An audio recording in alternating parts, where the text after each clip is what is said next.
Noorte TV on korraldanud Tartumaa noortele meedialaagri Ninakülas. Laagri käigus said noored praktikas reportaažide tegemist harjutada.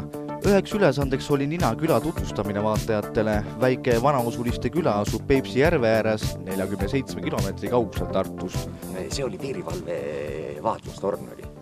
Neil oli seal hästi võimas see korradi teleskoopprosektor või teleskoop oli seal üleval.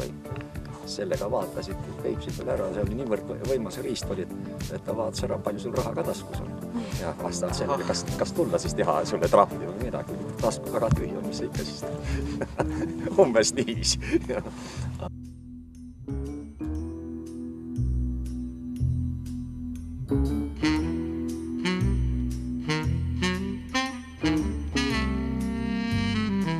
Lätlaste majutamisega saavad Ninaküla elanikud teenida lisaelatist nii palju, et raha jätkub ka suveks. Vanasti oli üheks sissetuleku allikaks ka põllumajandus, kuid nagu kurtis üks kohalik Vjatšeslav peale Eesti ja Venemaa vahelise viisarežiimi kehtestamist, kadus Peipsi talunike jaoks tähtsamaid kaubaturunduskohti Sankt-Peterburg. Что вам, почему вы переехали? Дети, внуки, квартиру надо где-то жить. Детишка. Понятно. А вот чем вы здесь занимаетесь? Что вы, какой у вас? В основном хозяйство.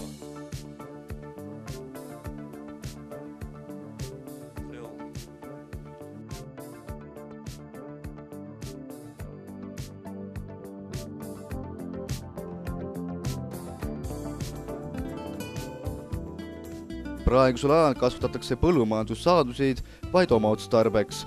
Kohaliku elaniku Mardi sõnul on Ninaküla väljasuremise ohus, kuna vanuselises ülekaalus on siin eakad.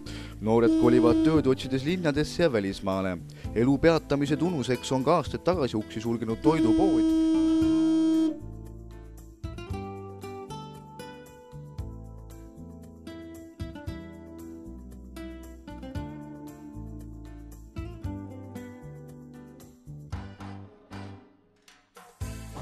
Lafka, ikka 3 korda nädalas käib Lafka siia.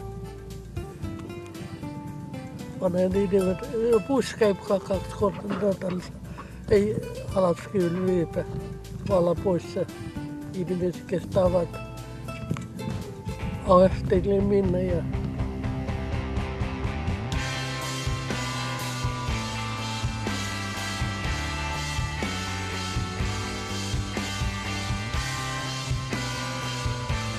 peaks just noor tulema Ninakülla elama. Hakkab aeg pihta nüüd. Sest et neil on jõudu, neil on tahtmist ja nad ei karda unistada.